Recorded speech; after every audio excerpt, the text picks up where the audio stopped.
Activation code required. Access granted. Warning. Evacuation sequence activated.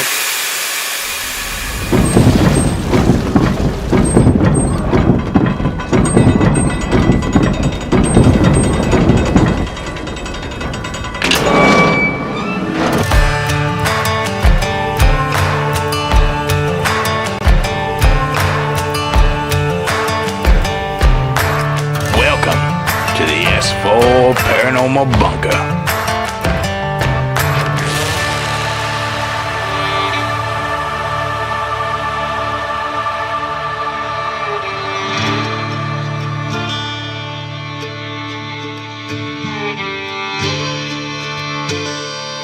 Y'all come on down and join Nikki, Robert, Kayla, and Cole. Wednesdays at 10 p.m. Pacific Standard Time. Sit with us as we traverse the portals of the universe. Let loose the secrets of the cryptids.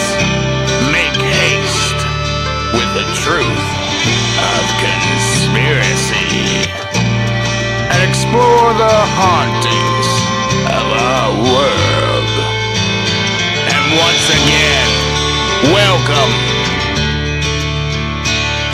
to the S4 Paranormal Bunker.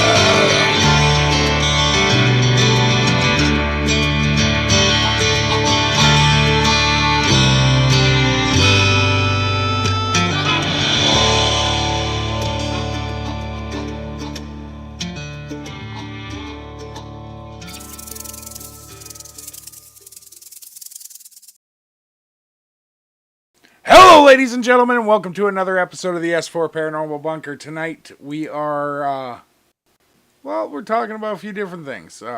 Kayla was coming up with the question tonight, and she posed a great question before, and then decided she didn't want to use it, so now she's going to ask another question, but I'm going to make her ask the other one, too.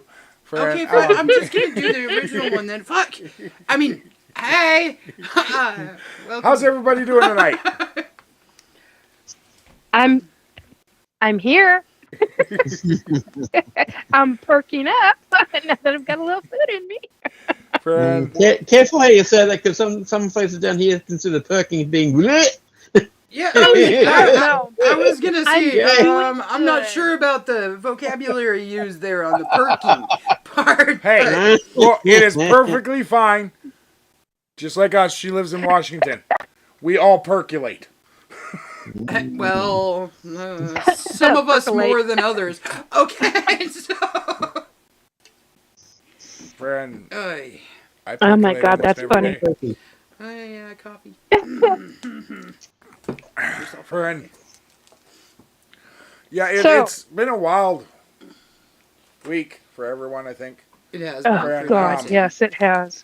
Just, there's been dumb shit. There's been weird shit. Friend, I got an issue with my thumb that I can't figure the fuck out. I didn't do anything to my thumb, but it hurts like hell. Friend, so... Do you get a little knob on it like I'm getting on this that's growing? Oh, shut up, Robert. I saw that look. I know where you're going with it. Be quiet. Love you to pieces, but... There's literally nothing wrong physically like that I can see with my thumb. But if I press on the fingernail, it hurts. Are you sure it's not a percolated knob? I'm pretty damn sure. Okay. Unless it's under the nail. It's just perky. But like, it's gotten to the point where like at night I can't sleep. Oh, okay. Well, I'm going to tell you what I did with mine. I used castor oil on mine. Because it's growing some kind of little growth on my thumb, and it was affecting the nerve. And the nerve underneath, I mean, it hurt really bad. And as soon as I did a castor oil pack, it broke it up, but it didn't break it up enough because now the damn thing's growing again. And I'm like, it's starting to get a little on the painful side. So, but if you do straight castor oil packs every night for about a week to 2 weeks, it'll probably help that a lot. Nikki, Because Now, I remember kid, that's I- caster oil, not caster sugar. is yours just yeah. a ganglion cyst? Like what? It's solid. Whatever this is, it's a solid white Yes. mass. Okay, then Yeah, it most likely And it's that's weird a because I'm ganglion getting one. cyst. I'm Gangulary. getting one over here on my other thumb, Yeah, and I don't have it anywhere else. Kimberly had one of those as a small child, but hers grew bigger, and they Yeah. had to surgically remove it because it impeded. At that point, when she was that little, it made it so she couldn't do the fine motor things and learn how to this do them. one, So they took it off. Yeah. They removed it. Mm-hmm. Yeah, that's what I'm afraid of. That's going to have to happen because I'm not. 2 weeks I can do, but anything beyond that, regarding castor oil packs, I mean, Mm-hmm. then I have a tendency not to. And there's actually a second one. There's now one up here. This is the original one, but now there's one here, and I'm like, okay, what the hell is this from? But yeah, castor oil, hexane-free, organic hexane-free castor oil breaks up. I've used it over my eyelids. It's helped my eyes. It's great stuff. I can't recommend it enough because I've seen so many different things that it has been useful for me personally. Yeah, I think So I hopefully, the first thing I'm going to try on mine is a magnet.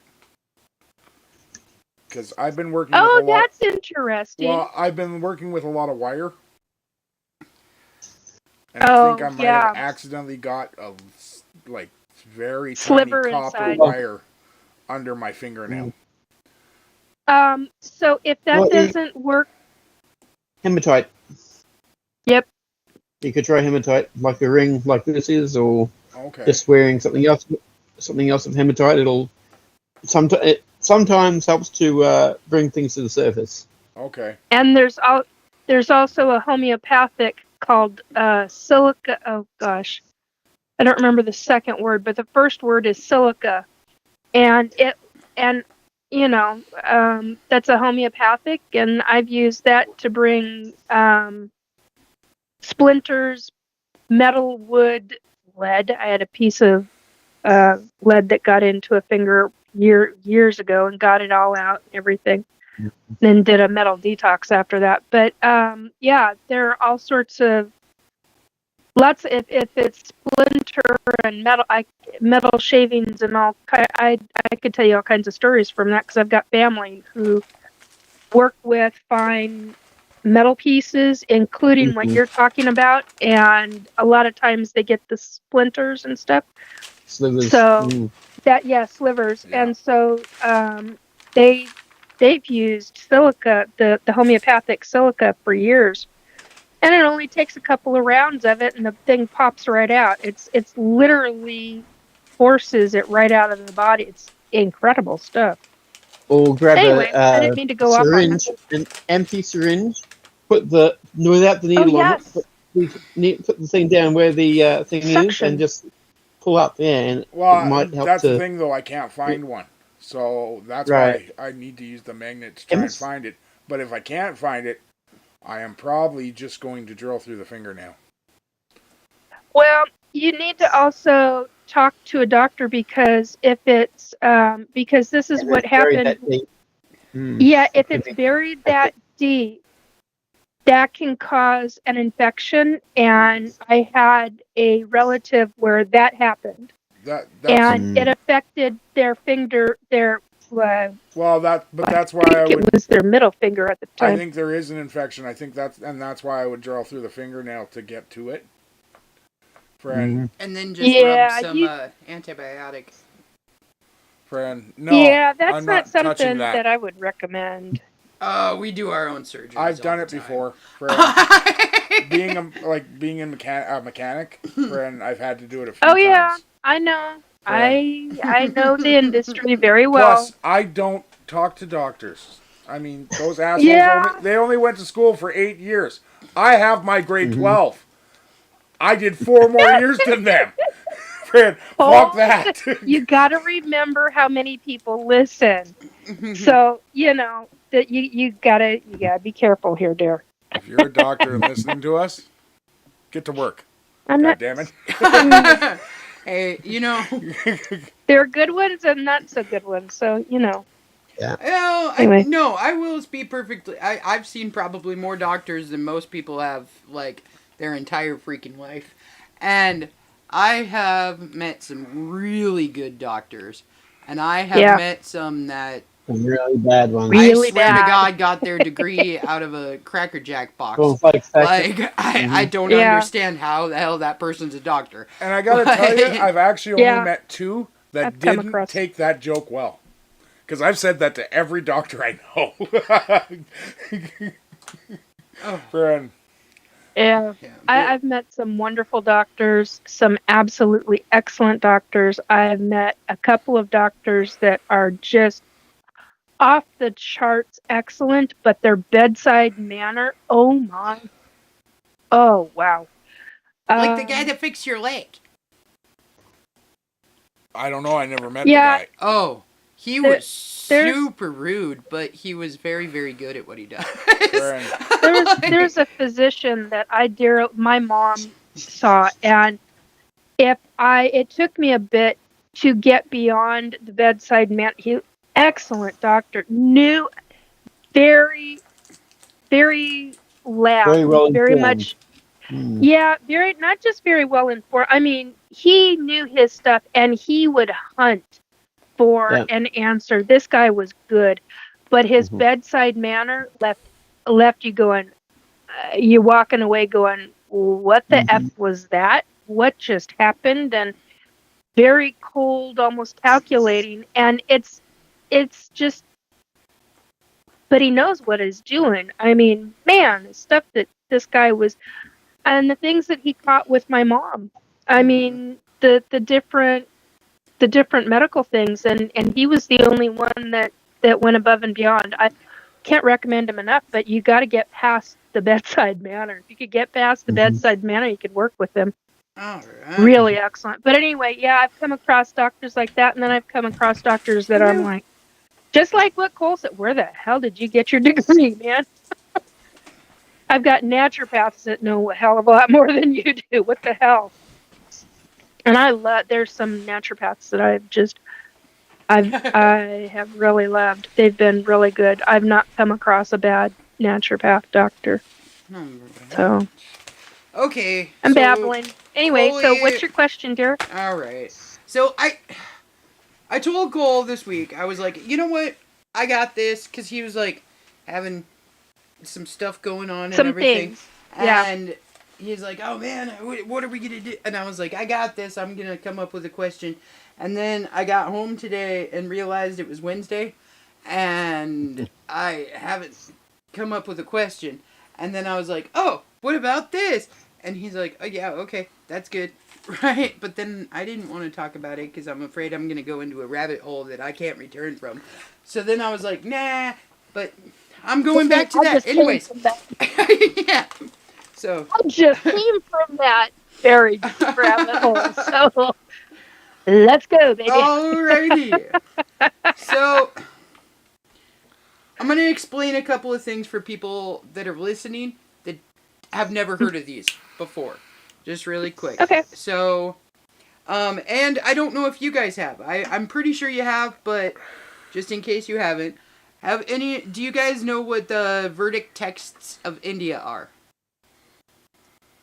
Verdict, Veridic. Sure. I can't spell. You know this. No. Oh, I forgot. Oh, you forgot? No. Okay, so the verdict texts of India. You guys would probably know them better as the descriptions of the Vimana. Oh. Of India. Hang on, I'm still writing. Of India. God, that sounds really familiar. Yeah, Okay. so say they're the what text of? The verdict text. The verdict text of India. Okay, so... Yeah, I do know this, but I it's not it's not jogging right now as to the dynamics and the whole subject matter. The Okay, second, so I'm basically seeing serpents. it's a book written out, and it talks about the Vimanas of India, and the Vimanas are flying ships. Okay, and Are they the triangle ones or the cone-shaped ones? They are bell-shaped. They are bell-shaped ships. Yes, I do. Okay. Yes. So Those come.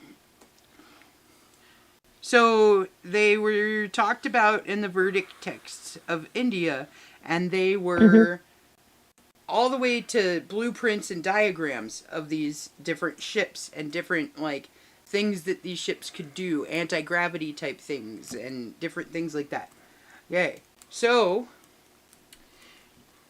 a year before the end of the war, there were Nazi scientists that were really into the occult and looking into ancient texts and scriptures to help with their modern day issues. Okay, so amongst other things. Yes. So there's this place in Germany called the Henge. They call it the Henge because it looks like Stonehenge, but it's made out of cement. Okay? Concrete. It's made out of concrete. And it looks like Stonehenge.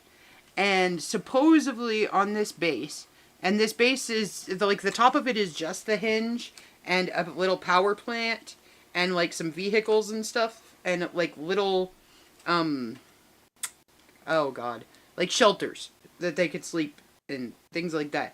But underneath it honeycombs underneath with several different bunkers that they did experiments, and that's where they did a lot of the occult experiments and different things like that. So at the Henge, there was this rumored that they created the Glock, or the bell, the Nazi bell, and it was supposed to be based off of the verdict texts of what a Vimana is run with, and that it created this, they created this off of the blueprints that were in the verdict texts. Weren't those the vehicles that had the blue beings, the blue ETs in them? As far as the Indian culture, it had Gishnu, and, yes, so it would have been the blue, colored gods. Yes. Yeah. But, anyways, this is long and awkward, and that's why I was, okay. So no, you're fine. It's okay. Don't worry about it. So the Nazi bell was created from the verdict texts, and supposedly it pulled and made anti-gravity happen, and it would float and everything like that. Yay. But what they realized was that it could also interact with time and space. Okay? Yep. So that it could potentially be a... Yes. So, yeah, basically. So it could go backwards, forward in time, depending on its movements and everything else. Well, right before Project Paperclip and the end of the war, they stormed the Henge, and when they stormed the Henge, they found a whole bunch of, like, scientists and a whole bunch of different experiments and stuff, and they found a whole bunch of information on this thing called the bell, but they didn't find the bell or the scientist that created the bell. Like, both of them were missing. And they still remain missing. Like, nobody's seen them, nobody has any information on where the guy went or where the bell went. So there's been a lot of conspiracy theories that he got into the bell and went backwards or forwards into time. Mm-hmm. So, I know that was a long drawn out, but my question here is that what if he did go back in time to India and the Vimana that they created and put in the Vedic texts was actually the Nazi bell from before, and then they tried to write down the schematics of it, which were later used to create the original Nazi bell. So, what do you guys think of time travel as a philosophy or a reality? And what do you think about the fact of oh God, what is that word that I'm looking for? Wow. Paradox. Time paradoxes, and whether or not it's possible to make a paradox that creates the thing that actually Itself. Yes, like a self-fulfilling prophecy.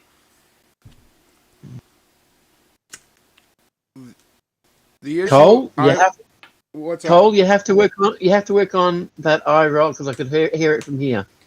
Well, no, No shit. Fred, it's the fact that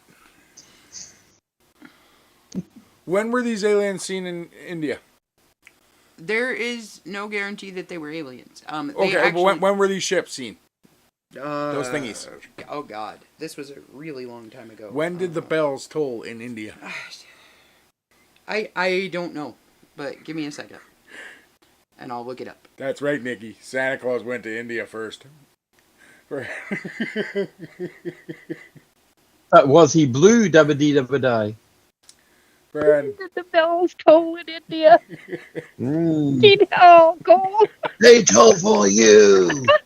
I was just thinking that. Friend. Oh, dear God. Well, the reason I'm asking is because I would imagine this is around the time that, how do I put this? Persia would have been in charge of most of that area. Mm-hmm. 600, 800. 16th, 1200, 17th century. Okay. Mm-hmm. So way the fuck after Persia. Yeah. I still would have an issue because 1650-ish. Somewhere 1650-ish. So that area is still war torn. Mm-hmm. Why would you go to a war torn area to hide out, even if it's a different timeline? That's the 17th century. Okay. Well, I don't know that you would have. Likelihood is you wouldn't really have the ability to steer, especially if you were just taking off, like freaking out and jumping into something and taking off. Like, you might not have actually tested this or anything yet. Exactly. It might just throw you into a Wherever. different area. Yeah. Mm. Now, my question is, how many of those have been seen? The Vimanas? Over the years. Freaking hundreds of them. And that's the Buddhist temples that they made and everything. I screwed up. That was way before that they saw the Vimana skull. I'm sorry. That was when the first English publication of the verdict text. Sorry. Anyways, so they've made Buddhist temples, all kinds of things that are set up to look like the Vimanas. Yep. And I mean, because it's a religion, isn't it?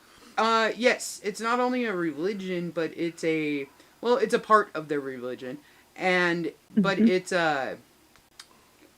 also like a lifestyle. Like everybody believes that these actually existed and that they actually came and they like that kind of thing. So. Okay, I'm gonna wait until everybody else is done. Okay. I'm going to go off the basics of what I know, what I believe to be true for time travel. And everything I learned about time travel, I learned from Back to the Future. I'm sorry, but that's what I'm going to go with. Now, okay. Doc Brown states that you cannot see yourself in the past. It is not okay. If you are the one traveling. Okay, most time travel states that. Yes.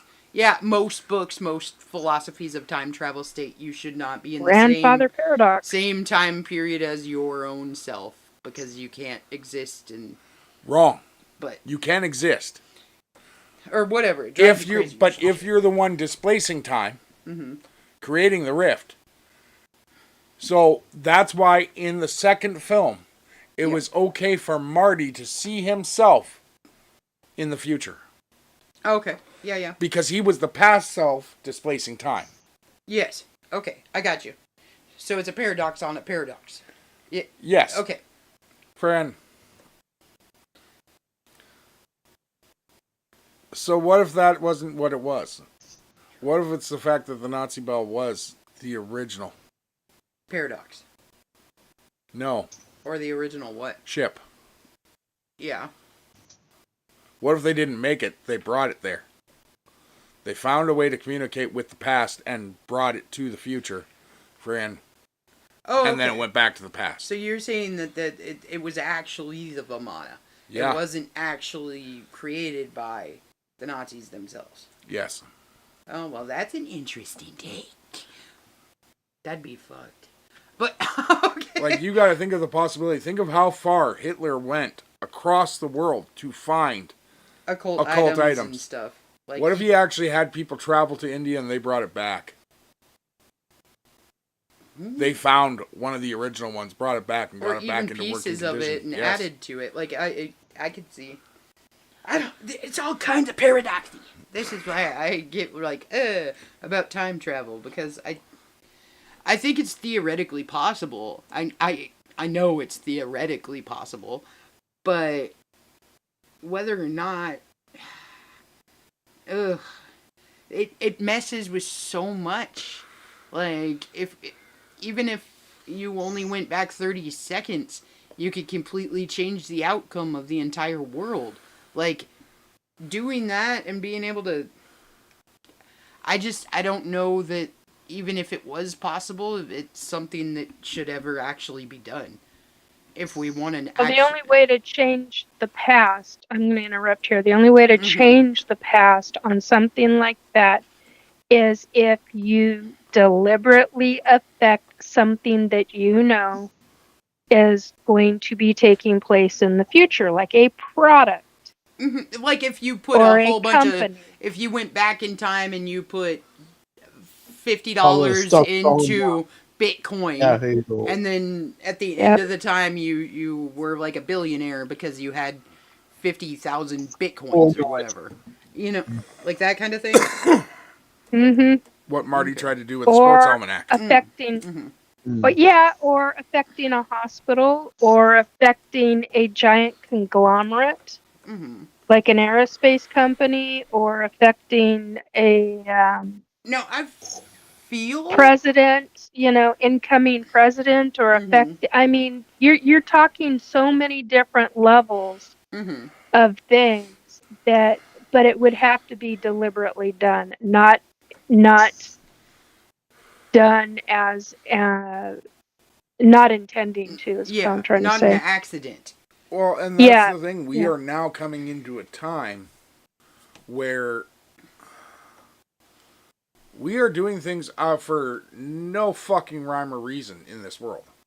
Like, there are things that they have announced that are going to happen. That you're like, why? Nothing led up to it. It was just an all of a sudden change of thought according to nations. For example, we've ignored the moon for 30 years, 40 years. And now all of a sudden we're going back next year. Yeah. And we're building a base. Why?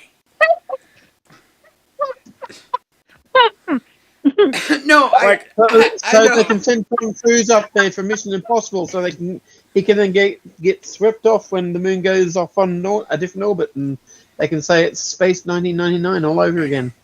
Well, you know, it's just a giant produce creating field sphere thing.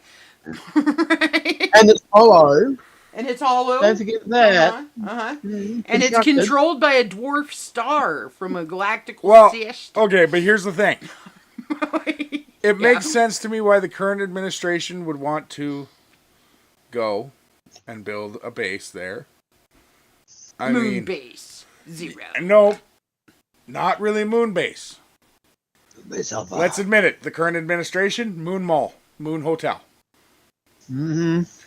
Who the fuck, who would be better suited to create an actual vacationary area? Oh, God. Off planet. Dude, I can see it now. Welcome to Moons R Us. No. It'll be the greatest moon. Friend. It'll be the greatest towers. It'll be the greatest everything. It'll be one fantastic moon. It's just fantastic. It'll be awesome. It'll be just up there. And no one can take it down. We're going to paint that moon red. At the entire moon. It's going to be the red moon. That's a bad idea. Can you imagine? Oh my God, the glare off of that? It would be so much brighter. Make the moon great again. 2026, baby. It kind of makes me think, did someone go back and change something? Maybe. That caused us to all of a sudden want to go there again. I can tell you that somebody definitely went back and changed something because, okay, do you guys remember the crash of the Hindenburg? Mm-hmm. No, I wasn't there. Okay. Not personally, but no. Yeah, I'm pretty sure Nikki might. I'm pretty sure. I don't know where she was in the world at that point, but she might be the Oh only my one of us God. that actually remembers that shit. God, I don't even remember what the hell was the year of that. It was like what, 1916? Well, No, I was in a different body then. I was nowhere. Although I do remember hearing about it, but yeah, I was in a different family back then, and yeah. But I'm telling you, man. So I remember reading all about this because I've always been into like weird disasters. Shit like that. Okay? So I remember reading all about this, and I know for a fact Junior high. that the memory that I remember of this was that everybody died. Everybody. Yep. It was a huge air disaster and everybody died. Yep. And now I go back Junior high. and now we've got guess survivors. what? Like, more people survived than died. And I'm like, how? Now, It fucking caught on fire and blew up. Not only did it catch on fire, when it was falling, pieces of it. This is what I remember from junior high. This is what. On the ground. Yeah. This is what our social studies teacher, I think his last name was Lozier. But anyway, this is what our social studies teacher talked about. It went down with flames. Everybody died. That the people were jumping from the sides because they had caught on fire. And as the ship is coming down, that it killed ground crew. That's just what I was going to talk about, because people were rushing to try to help the ones that were on fire, and the machine was coming down so fast because of the fire. Right on top of them, there were pieces and chunks falling from the ship. Exactly what I remember learning too, people, Nikki. not just on board. Yeah, a lot of people on board died, or everybody on board died, but also there were surrounding people that had died. That was ingrained in us. I mean, they showed. That's why they called it the worst air disaster in history. Yes. Yeah, and I remember when you talked last year, I think it was last year or the year before, about this subject, and I was stunned. I was like, nobody freaking lived. Yes. And you're now telling me the research that you've done, people have lived. I'm like, that is major. I mean, that is somebody literally altering time in a very specific way, and that not okay.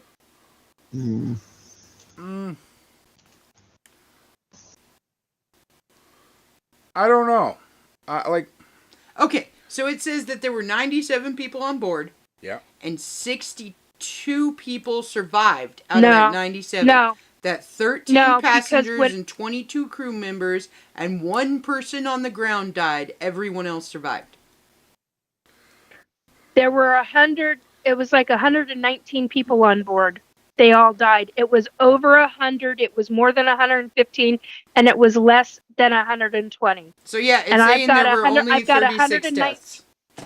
I got 119, the number 119 stuck in my head because I'm literally seeing the book that I was reading out of at the time for class.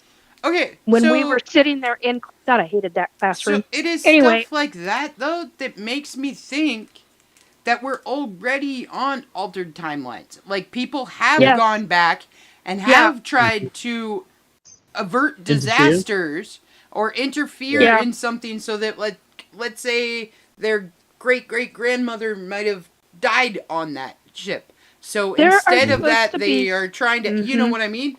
I believe that people have gone back in time and have changed certain things because there are specific things that I specifically remember happening one way, and then when I go back years later to look up stuff about it, because something puts me onto it again, whatever it is, it's totally different than the information that I remember, and I remember clearly.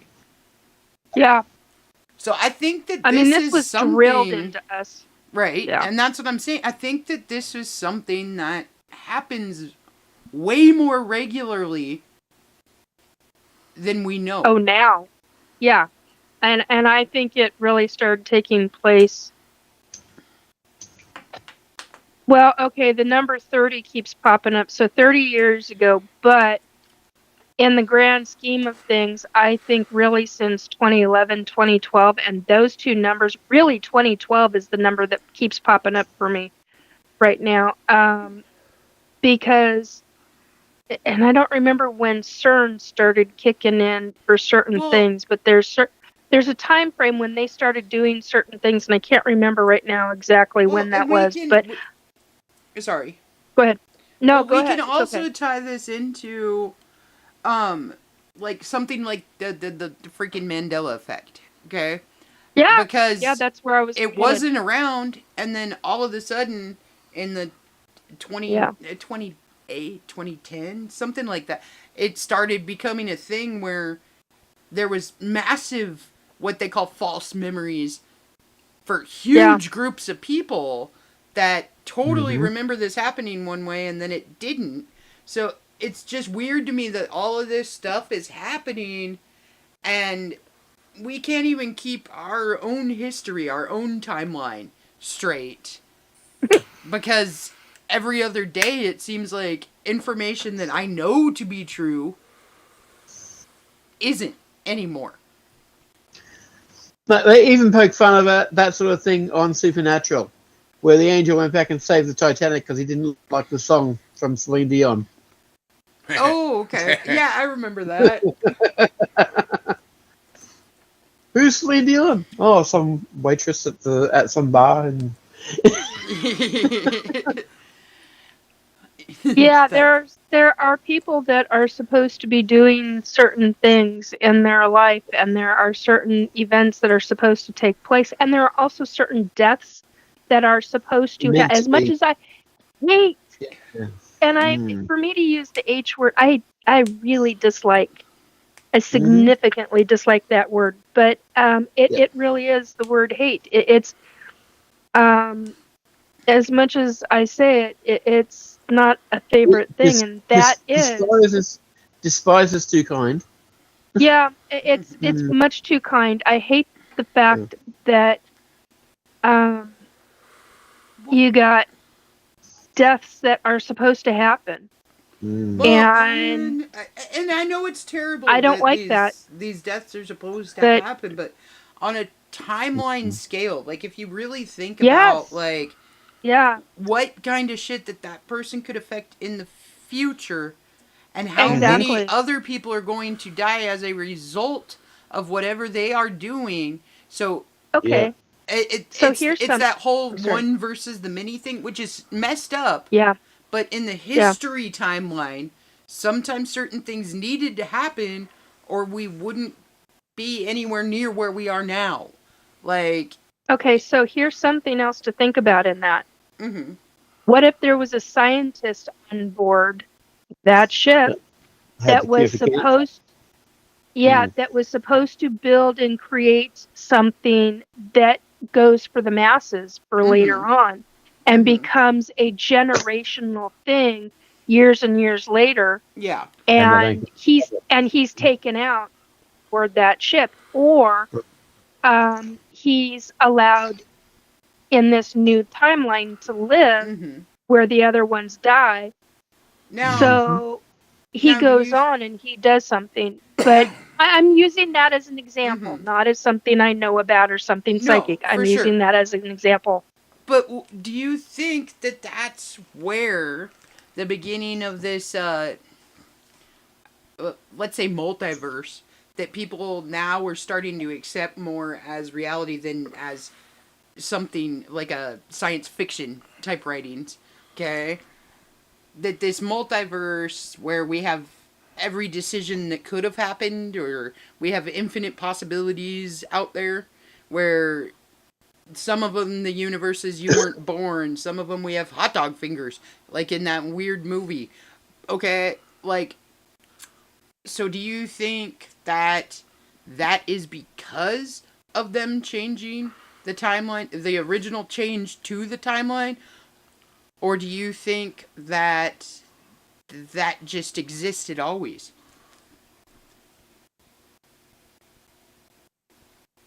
Okay.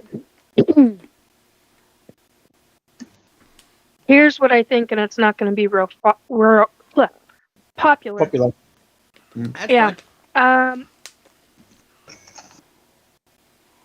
What I know because of what I've experienced and what I've remembered without the advantage of hypnosis regression.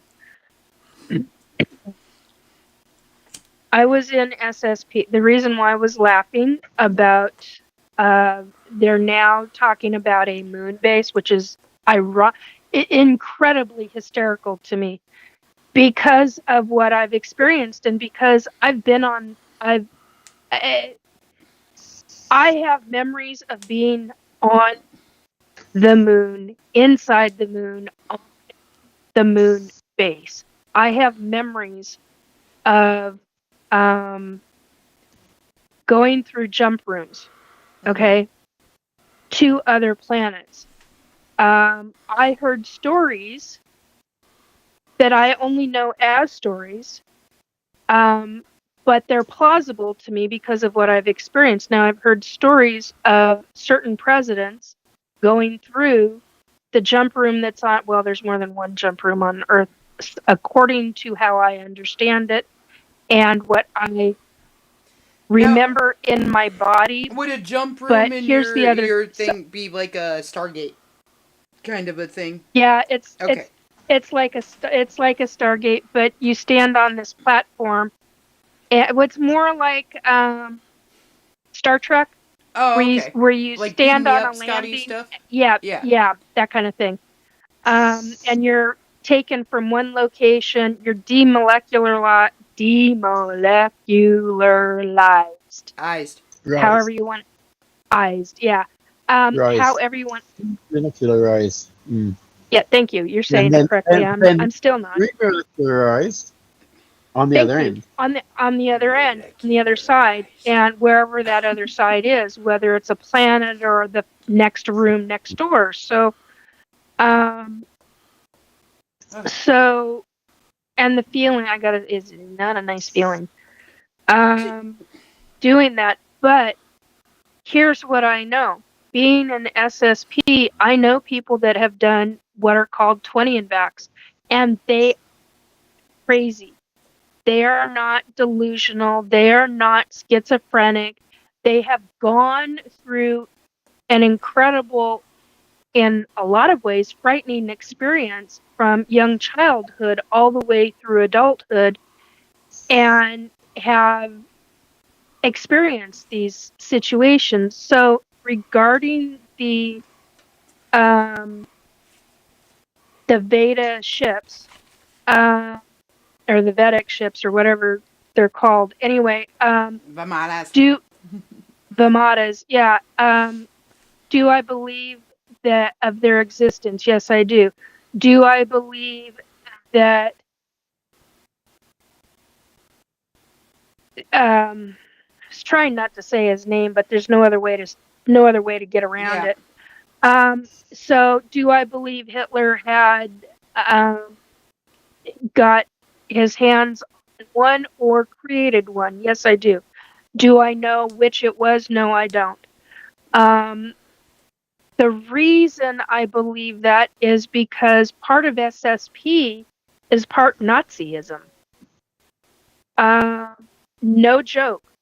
There is a section of Secret Space Program, and that's not really what it's called. It's called something else, but that's what it's widely known as, where the Nazis were in space.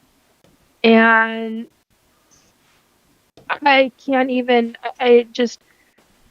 so the fact that the US government combined with all the other countries coming together against him and against the things that he did and being able to, quote unquote, win the war, unfortunately, they didn't win the space war. And so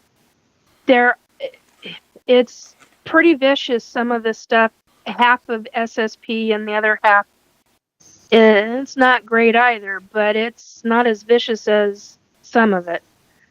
And people remember, different friends that I have, they remember their time in SSP being on human-made, built ships, flying ships through space, doing not very nice things, and they were dealing with militarized Nazism type of crap. And it is crap. It's more than crap. It's horrific shit. The kind of stuff that on our planet you would take to The Hague, which of course now I can't think of the name of the country that The Hague is in. But anyway, for all kinds of crimes against humanity. Do I believe that was going on? Yes, I do. There's too many people that are coming out of the blocks that have been put on their memory. There's too many of them that are talking about, and I don't mean too many in that in oh my God, it's so bad. What I mean is that there are so many people remembering and openly talking now about their memories that it's something that you cannot just easily dismiss. They're not delusional. They're not schizophrenic. There's nothing wrong with them regarding their memories and what has happened to them. But yeah, I know our Keith Andrews is going to completely disagree with me because he has stated quite clearly that he believes that there is no time dilation, or not time dilation, I used that wrong. There's no moving back and forth through time. Yeah, and I've always questioned that belief, but the reason I've questioned it is because it's never felt right to me. And now I understand why. It's because of my own personal experiences and the people that I've worked with. There were men and women. Oh my God, I'm going to start crying. Mm-hmm.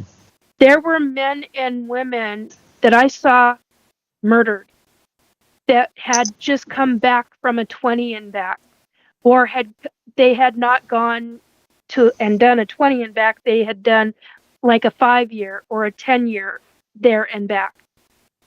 And they've done things. And how do I account for that? I'm not nuts. I'm not delusional. I'm not fucking crazy. I know what I've seen. And other people I know have recognized me and can verify that I was there. Granted, in a clone body, but I was there. And it's really, yeah, I know, I need to eat. It's really difficult. Thank you, Robert. Just sent me a message. Eat.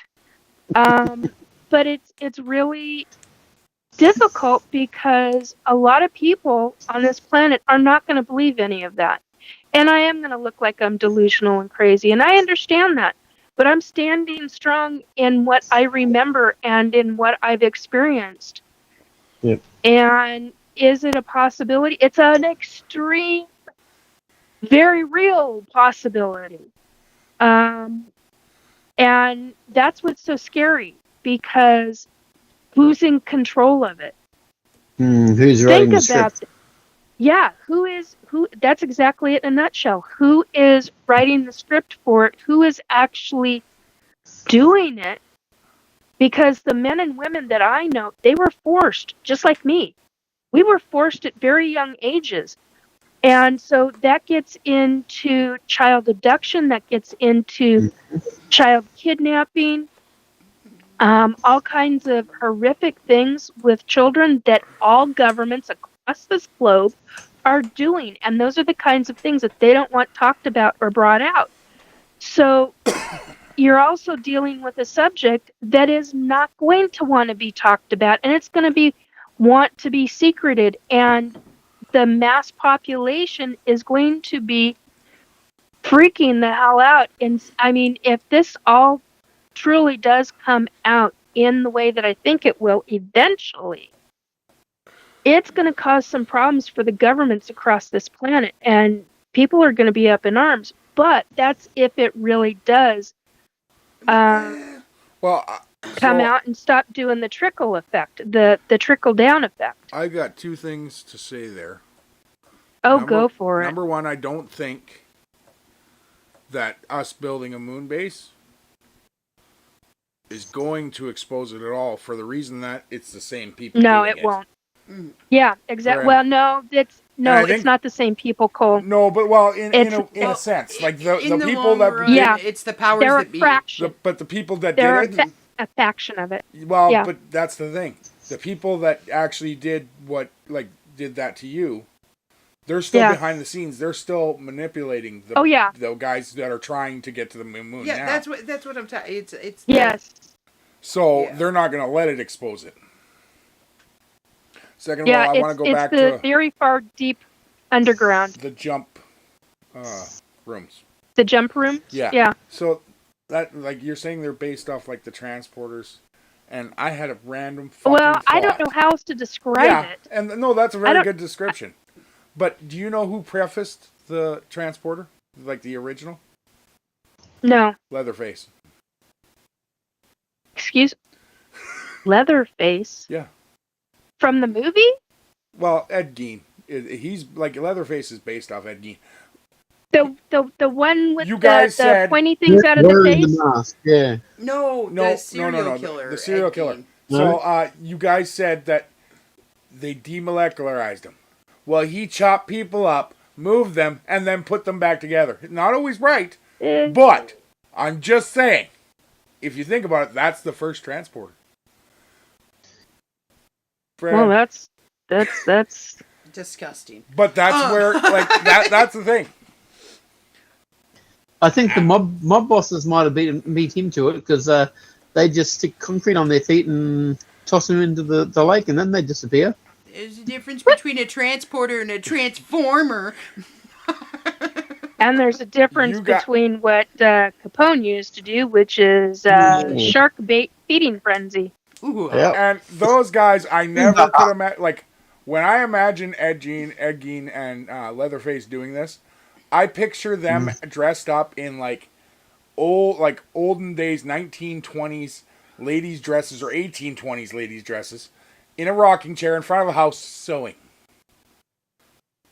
Yeah. Like the lady that sewed the flag. That makes Right. sense. That makes sense.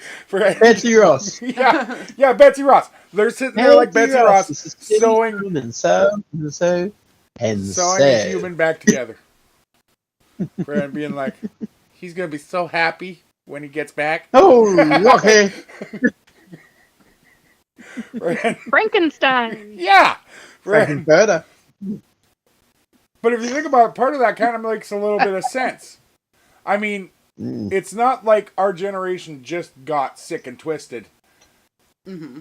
It was already sick and in and of twisted. yeah, there's always been sick and twisted people with sick and twisted ideas. Making sick and twisted plans. Yeah, but On isn't Eagle. it possible that the idea for the original transporter kind of partly came from that idea? That they've heard of people taking someone apart, putting them back together somewhere else. You know what I mean? That's fucked up. Huh. You said it. Already. Friend. Just ever so slightly heaved up. That was a little, Odd. that was a different take on transporters. I am just waiting until they do transporter surgeries. Okay? Because then they can demolecularize all my fat and I can come out like super skinny, but still put together completely right. Depends on. It'll be awesome. But then you'd have hanging skin and have to have surgery for that. Well, you so, wouldn't have you to know. because they would molecularize it. They'd suck it all out, yeah. Yeah. No, it doesn't They work would like just, that. But they yeah, would just take out the molecules in between the sagginess, and it would all squish together, and I'd be And like you gotta remember, that a depends. perfect 10 then, you know? That depends on the fact of if you're one of the first ones to get it done, like, God, that's or funny. one of the ones that after it's been proven. Okay, now, if you're one of the first ones to get it done, have you guys ever seen Galaxy Quest when they got it wrong? Yeah. And they're like, it turned inside out! And then exploded. Yeah, so I can Well, I was see just trying to that find happening. President Scrooge's teleporting and look with him turning all the way around. I said, why didn't anyone tell me my ass was this big? Right? But, Yeah. I mean, at the same time, you could totally come out of the end of that, like, whole thing, and instead of being some fucked up, like, Frankenstein monster, you could be, like, Prince Charming. You just, like, pop out and you're like, whoa, man, check me out. Like, Yeah, know? Greek Adonis with Dyson suckage. Mm-hmm. Oh, God. Yeah, Dyson's pretty good with their vacuum cleaner stuff, so, yeah. Yeah, all Dyson stuff sucks. Literally. Whoosh. But I gotta be honest. They're Kirby awesome. sucks a little bit worse. Yeah, but they do. But the Kirby's do have that motor that helps you push.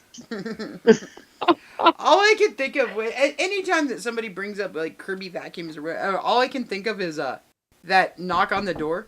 Have you seen this amazing new machine? And it's the same one that they've had since like 1902. It is not new in any way, shape, or form. And they're like, let me clean one tiny patch of your carpet so that it drives your OCD nuts and you will never get the rest of your carpet looking like this. I'm trying to remember. Or your mattress.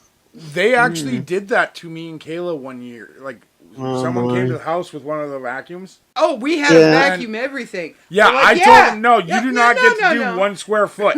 If you're going to vacuum, you're going to vacuum the entire floor. Yeah, the whole damn But place. we are super interested in buying this if it works. And then, like, so that, of course, they vacuumed our entire place, did a deep clean of and then everything. said, get out. And then we were like, oh, that's a little more like expensive. it did a really good job. So actually, like, if Mm. it was at a decent price point, I probably would have thought about it. But then he told me the price, and I was like, what the fuck are like you thinking? 3,000 to 5,000. I am never paying $5,000 for a fucking vacuum cleaner. This just isn't I was happening. one of the demonstrators. I actually did that. I went to 1,200. places and 1,200? that was about 3,000 here. Because it was a specific kind of vacuum cleaner with HEPA filters It had a better suction. This was before the Dyson wash- came out. The And vacuum and wash and shampoo and all that sort of thing with it as well?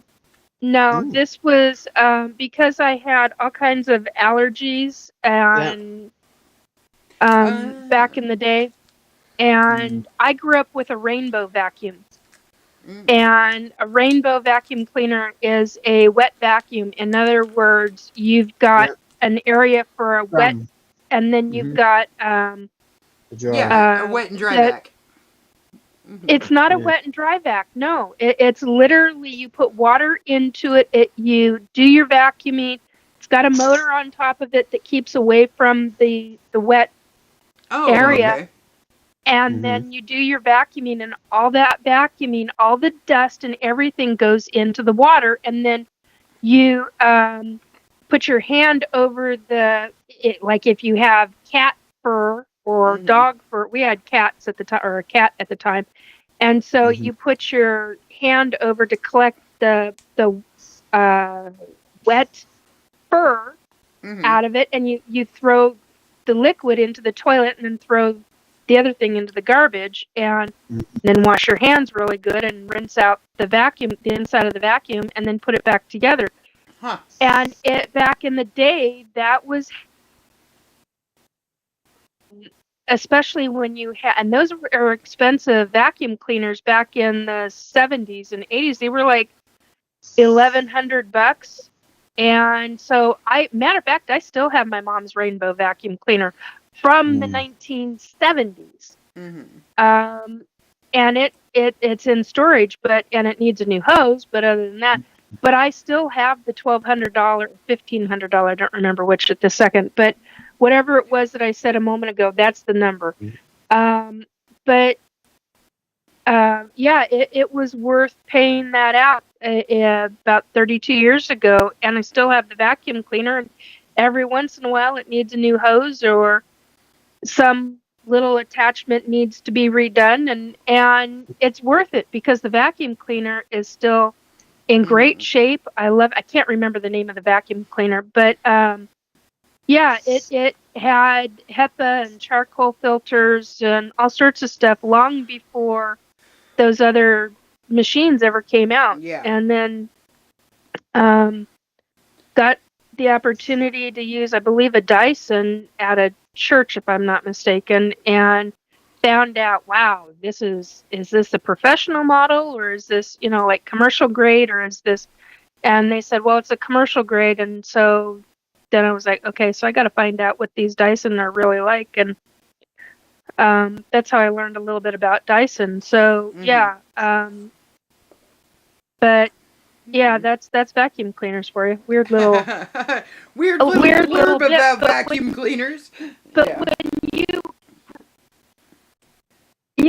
when you grow up with all kinds of allergies, whether it's animal dander or animal fur or dust mites or mold or what have you, you find something that works and stays with you. And I've got these 2 vacuum cleaners that will stay with me for the rest of my life because they are so good. And it's very hard to get parts if you really need filters, different stories. So, but yeah, well worth the product. I mean, worth the money. Yeah, it was took us a long time as a family to pay that off. Long time, especially with a family on such a tight budget. But because back then, when we were living in a very tiny house, I had kids coming and going. My house was the neighborhood house. We had kids coming and going, tiny little house, but constantly sand or dirt coming in from whether they were playing in dirt or whether they were out back playing in the yard and playing in dirt. So I learned early on during my own growing up, on education from mom and from everybody else and doctors, how to deal with specific allergies, and that was how you dealt with it back then. And So when we came across this person, or this person knew us, and he started selling these vacuum cleaners, I was like, I want to see this thing taken apart. I want to see how it works, and I want to see it. I was like, because I kind of gave him the riot act over it, because of coming from a rainbow vacuum cleaner experience. And he's like, you know your stuff? I'm like, yeah, I know my stuff. I've had to. And I made sure that it was all okay, because they had all these kids coming and going. And I had a girlfriend tell me years later, she ended up having 6 kids. She was a single when I first met her, but then later ended up getting married and ended up having 6 kids. 6 kids. And years later, she told me, Nikki, I always thought you had like OCD or something like that. But she goes, now I understand having so many kids coming and going from your house, and it being such a tiny house, that how you had sand and things like that, and that just sweeping wasn't enough. I'm like, no, it wasn't enough. So I was constantly mopping and vacuuming and cleaning everything, because you get kids running in the back door and out the front door and around the house and back in and doing it again, and they're tracking all that stuff in. So yeah, I was like, no, I wasn't OCD. I was like trying to keep a clean house for my nighttime, thank you very much, because I'd like to walk around barefoot. Couldn't do that because you had sandy floors. Yeah. So yeah, it just, you learn early on what works and what doesn't for you, for a family, especially when you get that many kids around. I got. I'm babbling. Sorry. Well, you gotta but cut we've me off gone when I through do that. like what? Probably 8 vacuums. freaking 8 to 10 vacuums. We go through vacuums like Because I let the kids vacuum from a young age. Yeah, I did too, but you gotta. I was like, nope, this is how we're doing it, because you pick up more dirt. Well, no, but like, I wasn't liked for that. friend, there'll be half a hot dog bun that they left on the floor, and they'll try and vacuum it up. Oh dear God, Or no! like a comb, we didn't go through a that. toothbrush, friend. So, like, we go through vacuums quite often because they still haven't stopped doing that. Yeah, I don't think they ever see Legos. I think ever. John's favorite thing was to see how many coins he could get it to pick up. Friend. So we just kind of got to the point where we just go down to like the local store and buy one for like $23 on clearance or sale or whatever. And I'm like, you know what? It'll last a month. Whatever. Okay. It gets the job done. Mm-hmm. Been there, done that. Yep. Oh dear God. I'm sorry. That is an actor I would never want on any wall, Robert. Oh my God. No, who sent that? Is that Cole or is that Robert? Kayla. That's me. That was Kayla. Oh my God. No, I wouldn't. I'm sorry. That's an actor I'm not enthusiastic about. But I understand the collection. Wow. That is an incredible collection she has. Holy word. Yeah. She even has this new hologram thing. I'll show you. Wow. Does that one show the socks? Huh? I don't know if the socks are in that. But. Yeah. So with the big picture of him, do you see the dark blue socks on the wall? They're Spock ears. Oh, cool. Right. I am sorry. I do not like that man. I gotta look at something else, because that's just. But those socks, that's hysterical. Spock ears on socks. That's funny. Friend. Actually, you blow it up. Those are pretty some interesting socks, man. And she's got Ferengi in there. Cool. And when she dies in 20 years, I'm gonna pay one of my nephews $20 to eat the cereal. Sorry. Oh, that's horrible. Oh my. Friend, I have one of those too, though. Like I have, because I collect a few different things, and so I think I have a Ghostbusters cereal box. Oh yeah, you do. Friend. Wow. How does your dad handle having a picture of that man on that? I gather that's a guest room. That is the spare room. One of the spare rooms. Yeah. So Okay. my dad never It's goes not. in there. It's not their And- bedroom. No. She Okay. already sleeps with a pillow of Vin Diesel's face. Yeah. So- she does. It's hilarious. And we're at the point where we all question it a little bit, so no one touches that pillow. And, There's so many levels of wrong, you well, guys. yeah, but then John, in his wonderful wisdom, bought her another one, and she didn't even know who the guy was. And it was Orlando Bloom. Orlando Bloom from Pirates of the Caribbean. It was a piratey pillow. But it, yeah. Okay. She's a weirdo. That hologram thing, that's awesome. Yeah, that's pretty cool. That, I gotta say, is really freaking awesome. That's really cool. Anyway, wow. So anyhow, God. Yeah, so back on the subject of what you had brought up, I think it's a great subject. I would love to see more evidences and proof. Mm-hmm. I know there are vast witnesses over the years, and we're talking over a couple of 100 years, if I'm not mistaken, about I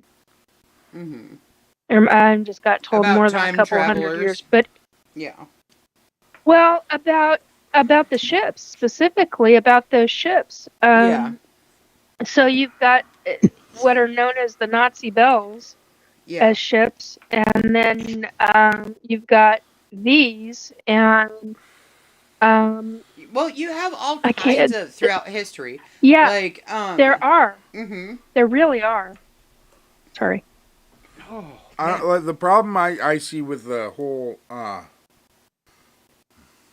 witnesses part is the fact that anyone from the era of the Nazis, we can't trust. True. As Because witnesses. Well, as witnesses, I mean, because but the problem just is because there were so many new flying machines at that point, it could have been. yeah. no, and it's not even that. It's the fact that anyone involved or that had any involvement whatsoever with that project or was near that project was told, you talk, you die. So they all had their own Yep. cover-up stories that they had to tell people. And once you get into that, friend, You just kind of go with it because you don't want to be offed later. it's all well, Like- and it's all tainted after that. Like once they come out and told the truth about a lot of things, Well, then nobody's you going would to find believe out. you because it's Well, been yeah, so because many like years. the guys who ran the concentration camps, after a while, they started coming out and talking about it and telling the truth.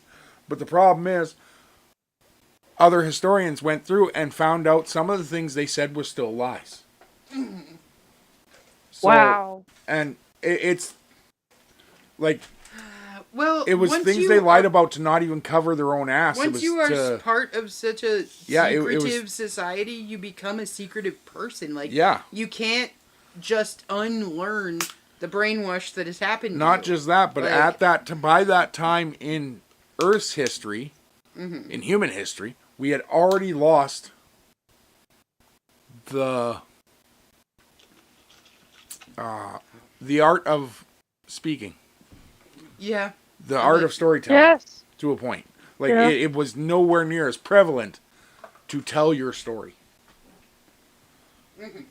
And Well, unless it was brought down through the generations, through a family generation. Yeah, that's a different ballgame. But Well, yeah. I think also if you're gonna think about the whole Nazi regime and everything else, we gotta also believe that most of these scientists that would be involved in something like the Die Glock or the Nazi Bell would be rocket scientists. They would be the people that we did bring over on Project Yeah. Paperclip. And when we did bring these people over on Project Paperclip, they were again sworn to secrecy about what they were doing, just from a different government entity or whatever you want to call it, and they were told that they couldn't tell what they were working on then either. So it was a whole new cycle of misinformation and everything else because they were working on secret, then NASA, and then government, and whatever you want to call it, for rocket propulsion and stuff. They couldn't bring up even the stuff they had worked on way in the past. So by the time that we actually became a disclosure type nation, I'll put it that way, we're not anywhere near true disclosure in any way, shape, or form. But once we started actually disclosing bits and pieces, everybody that would have had any information on any of that stuff was already gone for years. Like, none of them are alive still. Like, they're all gone. So they waited until there was no actual witness to what had happened to release the information on what had happened. That Stanton way, Friedman. Oh, sorry. No, I'm just saying, that way, like, you're covering every loose end. Because even if you say it happened, there's nobody to verify that it did.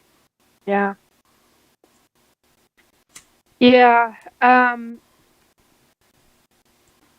Stanton Friedman, 3 months after he died, came to me in a dream. I recognized him, but I'm like, who are you? And he's like, I'm Stanton Friedman. And I went, I know your name. He goes, yeah, ufology. And then he showed me he knew about, gotta be careful. They gotta be really careful because I don't know if it's ever been found in his notes yet. And the only one that would know would be Grant Cameron, because supposedly Stanton Friedman's stuff went, it all went to one individual, and then eventually certain things were handed over to Grant Cameron, according to what he had talked about on a couple of different shows that I saw him on. But when Stanton came to show me information in that dream, he literally showed me images of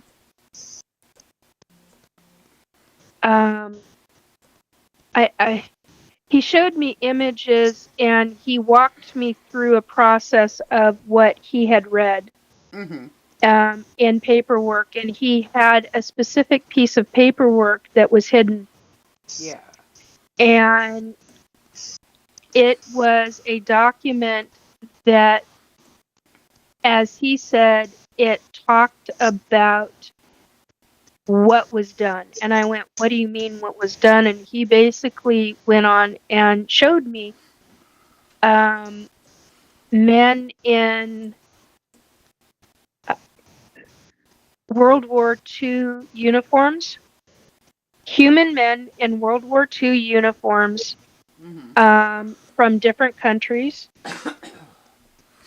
And each one of them were carrying what I now know. I was like, those aren't rifles. What are those? He goes, oh, they're weapons, Nikki.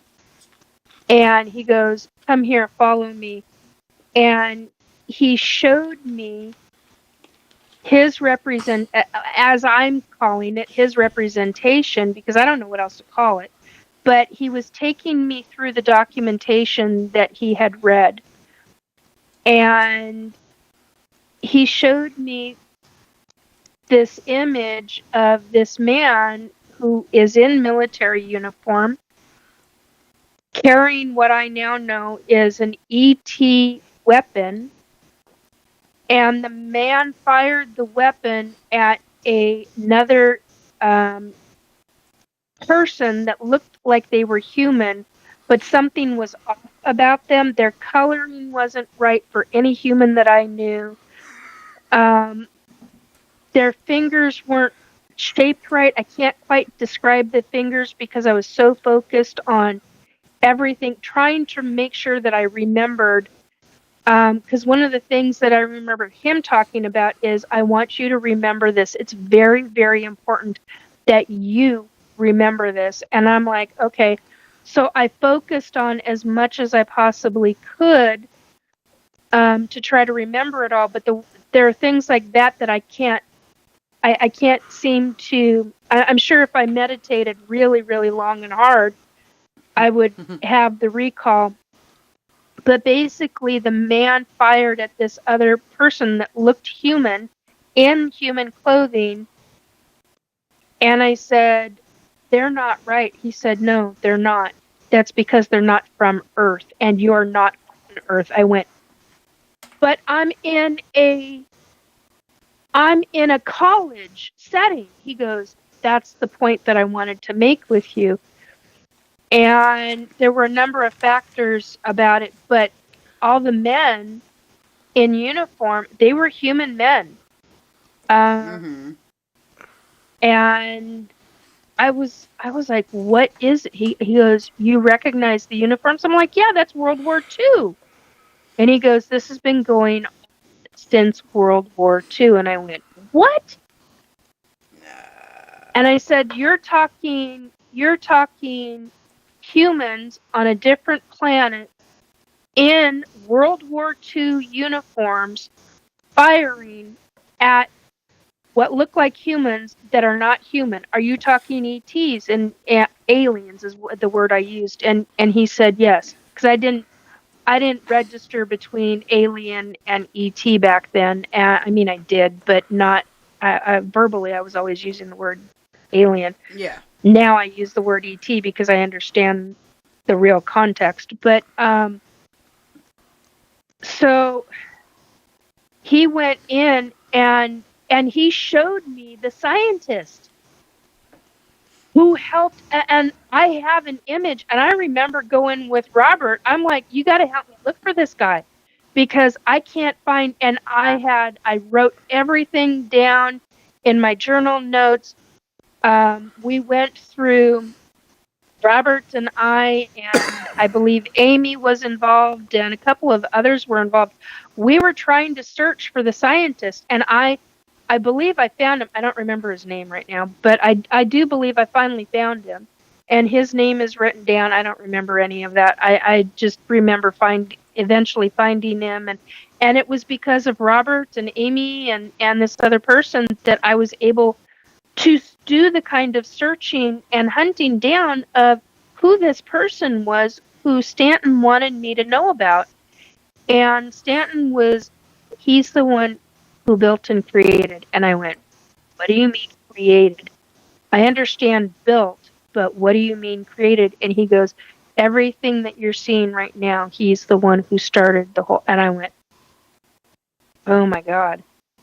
So, and I've never fully revealed all of that on any show.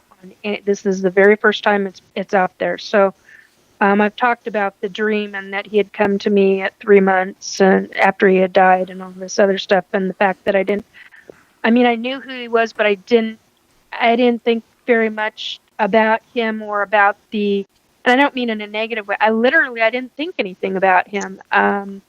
He was just somebody in ufology, and that's all I really knew. I recognized the face, I recognized the name, but it didn't fully register with me like a Jeff Meldrum or some of the other like bigger that's cryptology, but cryptozoology. But in ufology, some of the other big names back then. Isn't he the one who just passed away? Yeah, Jeff Meldrum, Yeah. Dr. Jeff Meldrum just passed. Yeah, my heartfelt, sincere condolences to his family and his friends, From all his of us. loved ones. Yeah. That sucks.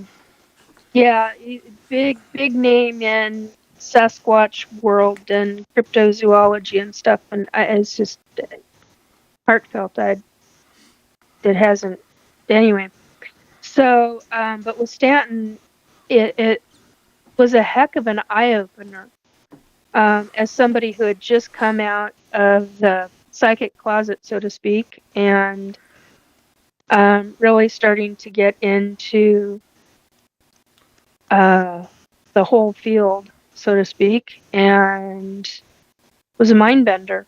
It took me months and months to piece out everything. I went through every image he walked me through. Every image with a fine-tooth comb, extreme minute. Robert can tell you because I drove him nuts over it. And he's like shaking his head, going, "Yeah," rolling his eyes, going, "Yeah." um, so yeah, it just that when you got to do research and you're trying to find information, let alone who the hell was that guy and how did he build and create? He wasn't the only one, but he was the main go-to guy. And I was like, oh my God. And it's because of Stanton that I found out, yeah, he was one of the scientists that was brought over. And I just went, I got the creep factor so bad. Matter of fact, it's starting to raise the hair on the arms and on the body. It's starting to raise because yeah. But people like that, I don't want to have anything to do with. I don't even want to think about them, and I don't. But when this popped up, that's what I first thought of was Stanton and Mr. Friedman and the images, and he's like, I've got a file. So I've got a document. I've got a file. What I remember is the words file folder, document, and how everything that he was showing me came from that one document. And he goes, "You will understand." And I'm like, it was very nice, but that one thing, it was, "You will understand." And I'm like, I now look at that going, it came across as really almost threatening at the time, but now I look at it and I'm like, over time, eventually I will understand. That's what he really meant. I still and hate he was when right. people say that, though. Oh yeah, it's a real pisser because I'm here to tell you it comes across as very manipulative. And he wasn't that way. I mean, he wasn't at all that way in our conversation or anything that we talked about. So, but yeah, I've still got that scientist's image stuck in my head, and I'm like, ugh. Because when you see actual photograph evidence of that individual when they're with other scientists, which it was really hard to find those images. I mean, it took all of us to come across even remotely the right body structure, the right head shape, the way the eyes, with or without hair, because there were images.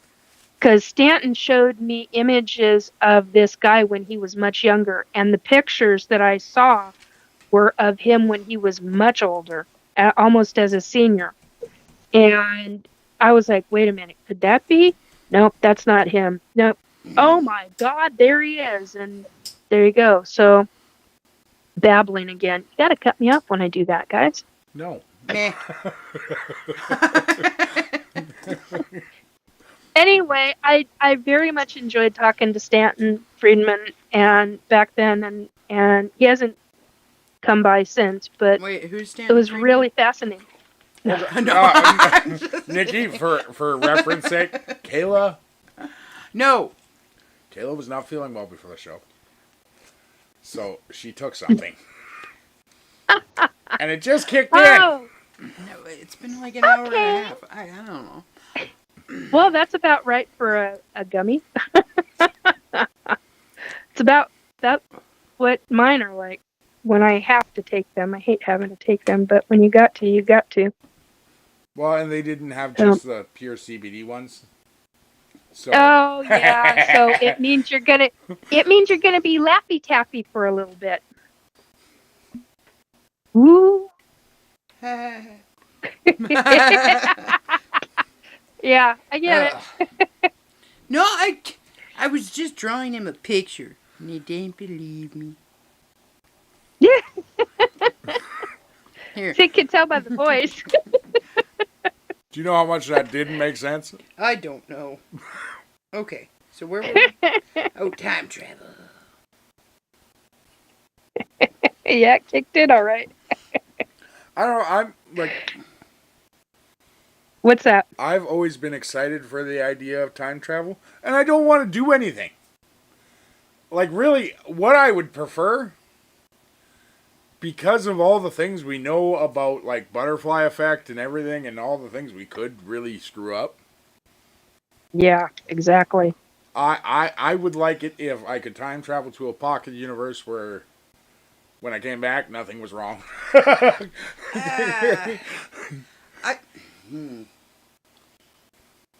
I don't. Okay, so I think that I absolutely believe in time travel. I'll put it that way. I think that it's happening way more often than we think it is. Do you believe that guy on YouTube? What? The guy on YouTube. What guy on YouTube? That always shows up on a park bench. Oh, the guy from like 2277 or some shit. That is like, yes, I'm from the year 3000 something. Yeah. I don't know. No, that's not. But we have a lot of documentation of people just randomly showing up that don't look time period at all. Now I don't know. You mean like the guy in the picture of the war being over, where the guy's kissing the girl, and in the background there's a guy holding a phone? Yeah, stuff like that. Okay, we have a lot of that. We have like a lot of people say the Charlie Chaplin movie, The Circus, where there's somebody talking on a cell phone in the background of the movie. Yep. Like, different things And like Muhammad that. Ali with the iPhone. So different stuff like that really, some of it we can't explain away. Some of it we can really easily, because we're like, oh dude, that was like a manufacturer that did this run for 1 year of some kind of weird camera or something. Okay, which you go, oh, okay, that makes sense, that's what that is. But we have paintings of people that are holding cellular devices from... Do you know what that representations? Do you know what that makes me think of? Do you guys remember? Did you guys ever watch Game of Thrones? No. No? Only the second season. Okay, so in the last season, they did this episode where they showed all of the Stark kids in line, like on sitting at a table, and in front of one of the girls, she had a Starbucks coffee cup in front of her, and they actually ended up putting it in the show. The memes. Yeah. Like, that got past every editor, everyone who watched all the dailies, and it still made it. Like, wow. Friend. Yeah, that is kind of funny. And that's what it and kind they of could have reminds me edited of. that too. Yeah. Easily. Like, they could have edited that. I mean, seriously. And that's the thing. That's I always have deal. a problem with believing, like, pictures or paintings with someone having something. Just because, well, frick, you can almost add anything to something else. Yeah. Anymore nowadays, Yeah, and, like, back then, like, the picture of the lady holding the phone in Times Square. Yeah. Number one, it looks like our regular cell phones we have now, the cheap ones. Yep. Number two, like, if they're time traveling, why would they have that phone? And why would they be using it in the middle of Times Square? You'd think they'd be smarter than that. Number three, friend, the photo's so blurry itself in the background that it could have been anything. Okay, well, what about people through time?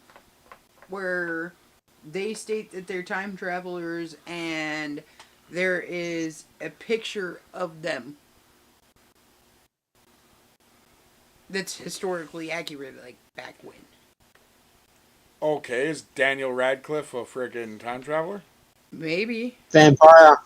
Because there is a picture of him as a woman from the 1700s. No, I know what you're talking about. Okay, and this becomes that whole doppelganger That's and genetics. people looking Yeah. alike and everything else. But But if you wanted to take advantage of that, what would you say? I'm a time traveler. I'm a freaking vampire. Blah, Yeah, or I'm a vampire. Or like, yeah. you can make Okay. up all kinds of wild you stories could say with anything. that. Yeah. Friend, Okay. Now, let's go back in time a little bit further. Okay. Yes, you can fake a photograph now. Absolutely. Okay. But look at some of the ancient ruins that we have. Look at some of the cave paintings that we have that are thousands, if not tens of thousands of years old, that have depictions Showing alien ships. yeah, that have depictions of futuristic happenings, of Of- stuff that of we men- actually men- have now. Beings controlling a ship that's got fire coming out the ass. Yeah. Now that has been carbon dated and everything else to that time period. So how back then, without some form of time travel or some form of space interaction or something, how would they know that that existed? They just invented curry. Well, kind of like oh god, what's his name? Leonardo da Vinci. Okay? yeah. So Leonardo da Vinci disappeared for 2 years. He just disappeared off the face of the earth for 2 years. And after he came back, he started drawing pictures of all of these inventions and showing these different inventions and stuff. He hadn't done a lot of that before that time period that he disappeared. He did a lot of paintings, other stuff, but so what happens if he slipped through a time hole, saw these things, lived these things, And came back and copied himself. and came back and yeah. Okay. Leonardo, stop it. Sorry, I got somebody's trying to screw with me. Leonardo da Vinci, thank you. Leonardo da Vinci, you have to remember that during certain times he used to sit and imbibe at night of certain things. Mm-hmm. And there were certain times where he would be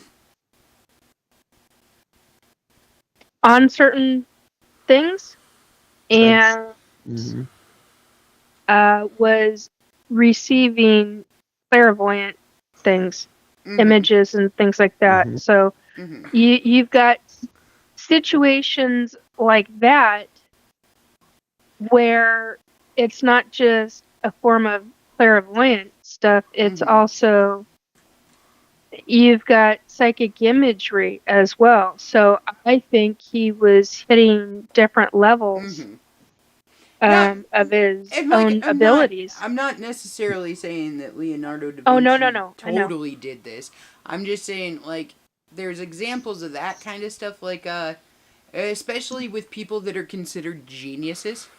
Yeah. There is a lot of examples of them stating that they saw this. Not that this is something that they've created, but something that they've seen, something that they dreamed of, something that they, you know, like, just beamed into their head one night.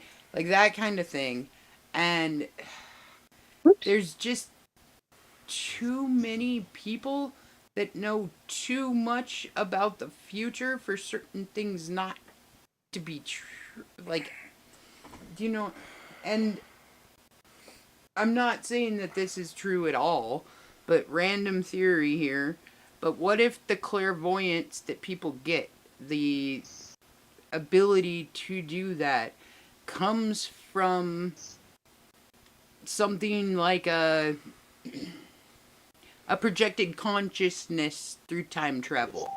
Yeah, not saying that everybody's are or anything like that, but if you couldn't No, you're still physically here. travel Well, maybe through you're not. time, maybe you could just push your consciousness through it.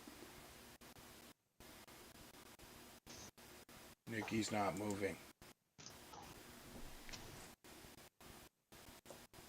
Nikki's frozen. Is everybody frozen? I'm here. Yeah, he's good. Well, Nikki's was kind of sputtering in and out quite a bit earlier. So I'm going to try doing that. Okay, I pulled her. Now I'm going to request her to join again. Okay, get rid of that. Sorry, people. Minimal There we interruption. are. But we were always here. You the one that left. Yeah, I just realized that. That's why I was like, wait a minute, what's going on? That's an interesting background. Oh, that's a cool background, I'm Robert. going to have to attack a few things. Not attack. I'm going to have to go back to a few things. Number one, when you talk about geniuses, I have a problem with that from the start. Why? Because you have a biased problem there. With geniuses? Yes. I don't know what you're talking about. It's called jealousy. I don't know that that's the word that I would use. Yeah, probably not. Okay. What's the word that Kayla would use? Fascination. Not jealousy. Fascination. I have a fascination. Sorry, successful geniuses. Yeah, I was just going to say. That's... Okay, so you're right. My favorite geniuses kind of died in obscurity, but Successful geniuses you have a jealousy of. I have a jealousy of people that claim to be something that they're not. That's what I have a problem with. So Da Vinci wasn't an inventor, a painter, a Renaissance man? No, he totally was. I never said that he wasn't. You just did. What? That was the thing. The whole point of that was to say that he didn't actually invent those things. He got them from something from something he saw here. Yeah. But the problem is, Okay, so everything he invented, friend, yes, it's close. It's close to what we have. But it's not. Most of it's like his plane was based on a bird. Yes, but okay, what I'm saying is the materials of the time too. Okay, so yes, he did create something that worked in the same fashion as something that you saw. But just because I see a flying saucer doesn't mean I can create it exactly just from the image of it. Canadians did it. Like, well, yeah. It didn't work well, but we did it. No, but and you would be limited by your technological advances of the time period that you're in too. So you'd be creating stuff out of wood and out of this because that's the material that you have at hand. So you'd have to make it work differently in order to... But why would it have the shape? Not the shape. The actual, like, intricacies of a bird. Because he was also a very artsy person. Everything had freaking art involved with it. The helicopter would have been like a leaf going down like that. That's why he did the spiral of the blades. The helicopter. Absolutely. And then you would have seen. Yeah, like it twirled. Like that was kind of cool. And honestly, everybody. Well, my son built the parachute. Nice.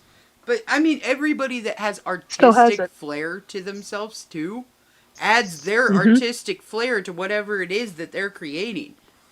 Like, I was just looking today that they spent $150,000 on making the Serenity from Firefly.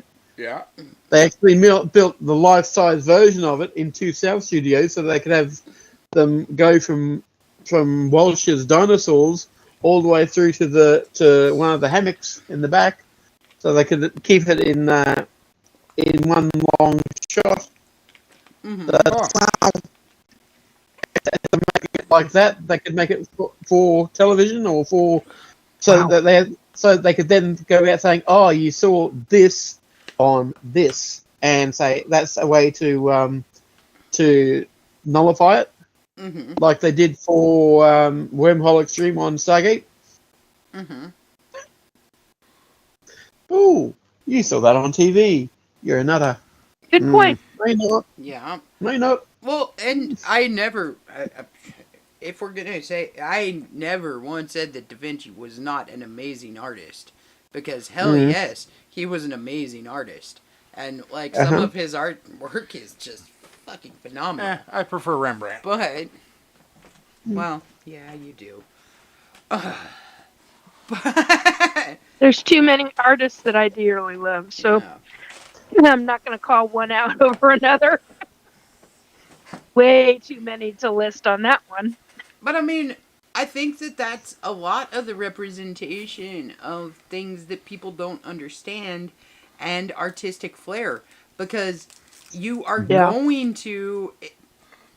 If you can paint something like the freaking Mona Lisa, and you are that good of a painter, then hell yes, you are going to paint the damn thing on the side of your ship. Like, or you are going to add some form of flair to it. And every single artist adds their own flair to anything that they're doing. So, half of these cave paintings, half of the art that we see as representing something also has that particular artist's flair in it. Because they can't not. So it's not going to look exactly like anything. Okay, I got a question for you. Who is one of the greatest authors of our time? Authors? Yeah. And, like, written probably around the most books for our time as well. Stephen King. Yes, absolutely. Where did his come from? Stephen King's come from nightmares and dreams. Nightmares and dreams. Okay. Why can't that be true for Da Vinci? Well, and okay, I'm not saying that for sure that he traveled into the freaking future and saw an airplane and went, holy shit, I'm gonna make a bird machine.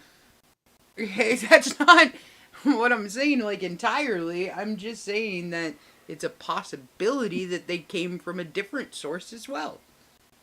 That's all. But judging from Da Vinci's actual journals, it came from something that was beamed into his head. Like through a dream or through a daydream or a thought process. Because the man was pretty honest. Yeah. Well, what the fuck was that? Okay. I just looked over for a second. Something that I found. Something I found because you were talking about Mona Lisa. But that also so that also is other scientists too. So I'm gonna take my other all-time favorite scientist dude. Oh, you mean Einstein? Oh, no. No, I don't mean Einstein. I'm gonna. Oh God, Kayla. You're gonna go with what? I'm gonna go with Tesla here. Okay. So Elon Musk. Fuck off. He's not even a scientist. He's a thief. Yeah. He's a millionaire wannabe playboy that can't get played. Okay, so. I don't know about that. Look how many kids he's got. Yeah, I would disagree with that comment. I would too. Yeah, so would I. Wait a minute. The man has bank, and the man also is taking care of a lot of kids. Entirely wrong. Well. Just remember, this is our opinions, and not to be taken lightly by anyone else out there. One thing, not an opinion, though. One thing, not an opinion about him. Did you guys know that he lost his status? He is no longer the richest man in the world. Do you know he regained that status about what? No, he didn't. Yeah, and he is on track to be the first trillionaire. And so is the other guy. They're head and head. Well, Red well, hat. Oh, who's the I other don't guy? think. Friend, I can't, it's the some way guy to from another hold country. that off. The way to hold that off, get dry sheets. Oh, Jesus. Who's Yeah, the other guy? Friend, it's Sorry. some Middle Easterner. I can't remember his name. Oh, Friend, goodness gracious. Okay, but you know what? This. I gotta be honest here. I don't think that any human being, one singular ass human being, should have more money than the equivalent of like 5 countries put together. Okay? That's just Well, that's called ridiculous. philanthropy then. yeah. If you don't want all that kind of money, then the best way to do it is to spread it around and create new Organizations and funds and yes. Now, yeah. to be Yeah. fair, if I To ever help, get that to much help money, people. I am going to spread it around on the bed and Oh, then yeah. bathe in it. Yeah, No. I'm gonna spread it around to the Just car like sharp dealership peanut and butter. to the. It's so easy to spread. Yeah. Friend, Okay, but what happens Guys. when our monetary system dies? Nothing matters anymore as far as And Financial nobody gain. can access. No one can access the internet because it'll be all down too. So they'll have to rely on what human knowledge they have, and that'll be because they all snowflakes. Only the people that are 50 and older will know how to do gardening. Will know how to do farming. mm-hmm. Know how to make and cook and build Create. things. Yeah, Because the younger generations they'll just go, we don't know how to do that. Yeah, a lot I of the think- kids nowadays are. well, I but think I wouldn't, honestly, yeah, I as wouldn't a say all of human, them. I wouldn't say all of them, Most. but I'd say a good majority of them. Good yes. population of it. But I don't think that it would be as hard as a lot of people think it would be, though. Okay, because I think that there would definitely be a wave of people that didn't make it, obviously, due to starvation or due to just the cold itself or the heat or lack of water, stuff like that. I know that there would be a large population that passed away Didn't make pretty it. quickly. Yes. But I think as an actual society, like as an actual global structure, that there would be a lot more people that would do a lot better in something like that than we think that Oh, they that's would. accurate. Just because survival instincts kick in and people will do things that they didn't know they were capable of doing in order to survive.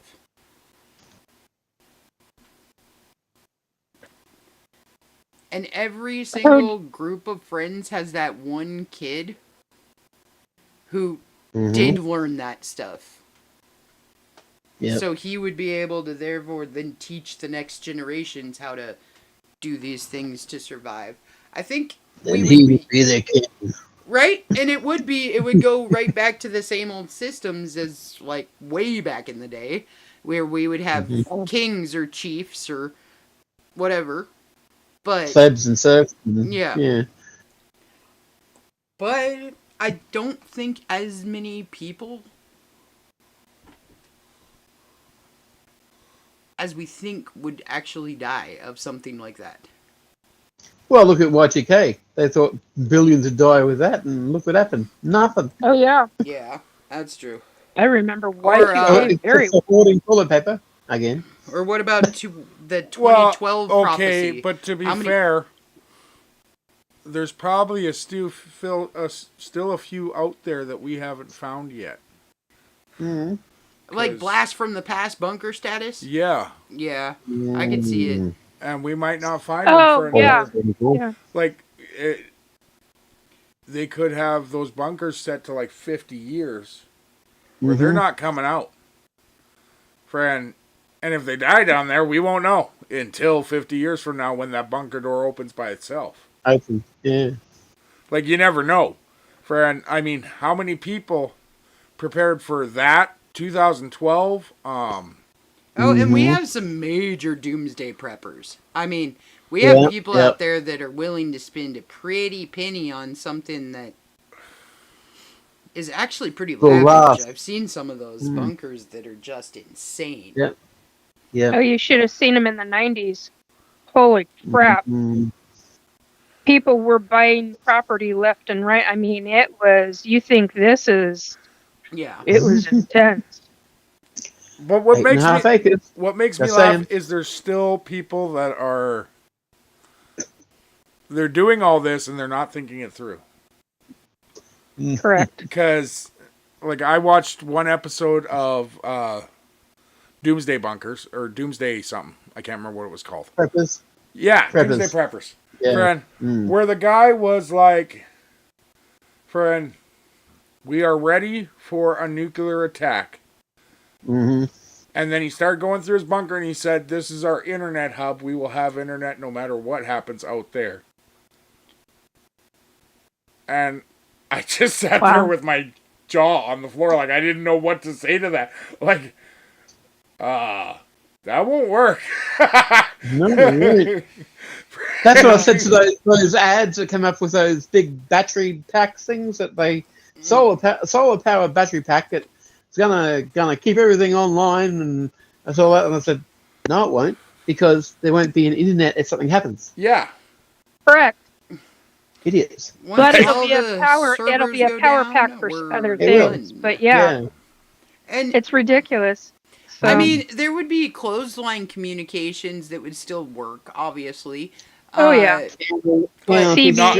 Not with the way they're building them, because they're using internet systems. Technology. Yeah, no, that are made I'm more talking in the government safety bunkers where there would be open lines of communication between bunker to bunker without government status. Yeah.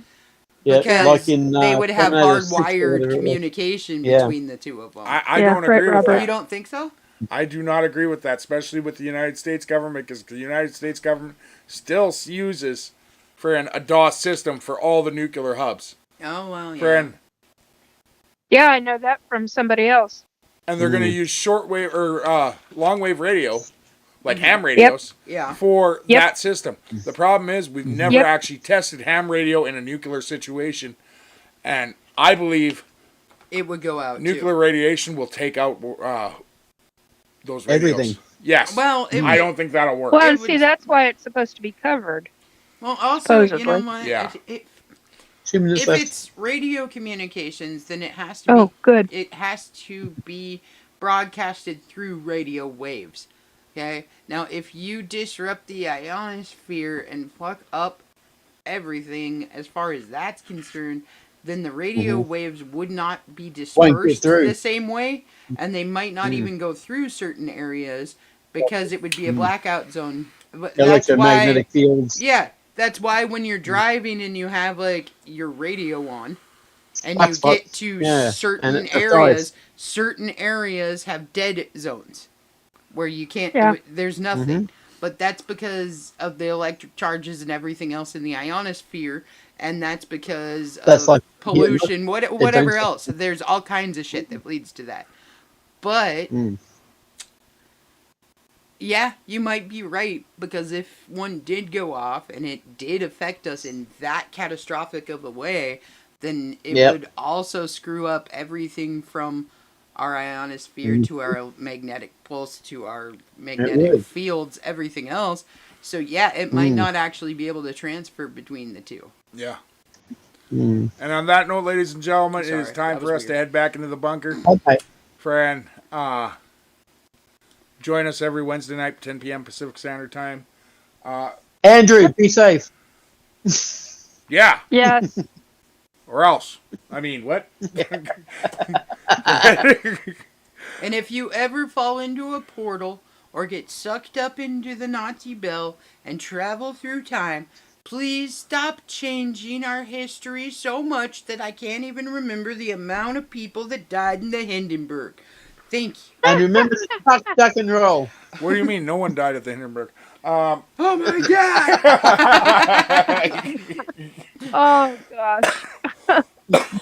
Friend, all right. Nikki, when's your next Yes, show? dear. Are you doing one this weekend? Well, I was supposed to be on last Thursday, Friday, and I could not do it. And tonight I had planned on doing it before the bunker, and so Friday, 7 p.m. for sure. Alright. I'm making notes and I'm doing different things. So that's Restore Anyhow. Belief with Nikki Jacobs, and you can find her on YouTube. Check out her YouTube. Facebook page. Yeah. And make sure you follow her and subscribe to her on both because, well, Yep. that way you Oh, don't it's gonna ever get miss it. wild. It's gonna get wild for me. I did an interview yesterday afternoon, and I got told that it would be out today, somewhere between 20 and 25 platforms, and that the visual part of it will be up shortly thereafter. So probably by the end of the weekend, beginning of next week, the video stuff will be out. So, because I'm already getting tapped on my Facebook page, on my psychic page, and so I know that people are already listening to the podcast. So, and it's a syndication. It's It's in syndication in 2 ways, and that means that it's going out to radio stations as well across the country. I don't remember which ones or who or all that, but it's also going out over, like, I don't want to say iHeart because I can't remember all the different Satellite. all the regular satellite Stations. podcast and stations and stuff like that. So it's going to be on quite a few. So Okay. and it's an hour, but it was a really good interview, and it was with Dr. Kelly Schutz, I think is how you pronounce her last name, Schutz. So Like that. Okay. yeah, nice lady. Rock So and she's got a lot of background, so a lot of credentials and a lot of background. So very nice lady. So good interview. And I'll be Appreciated it very much. on January sometime. You'll be what? Oh, awesome. I'll be interviewed by her in January sometime. Oh, rock on. Awesome. Okay. Good deal. Do you have a show coming up on the Things Network, or? I haven't spoken with the other Nikki recently, but yeah, should be having something soon. She's been getting more frequent, so yeah. Perfect. And the Irish lot that I spend time with, they're on Thursdays and Friday nights over that way. I'm not too sure what time it is for you, but it's usually Friday and Saturday mornings for me at 5 a.m. So about midnight for you lot. I think midday Yeah. might be. Yes, that would be Midday. Yeah. midday. Midday. Fine. Yeah.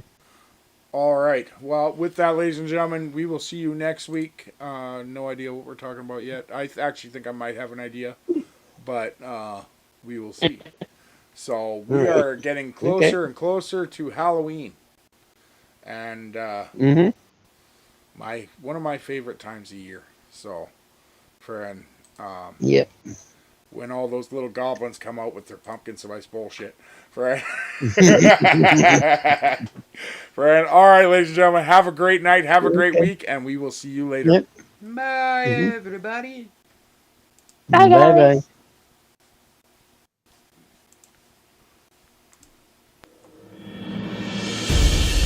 Data transfer complete.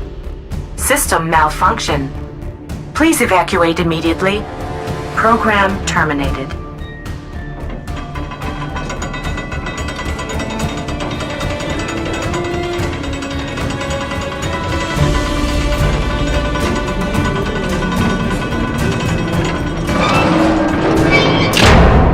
Son of a biscuit eater.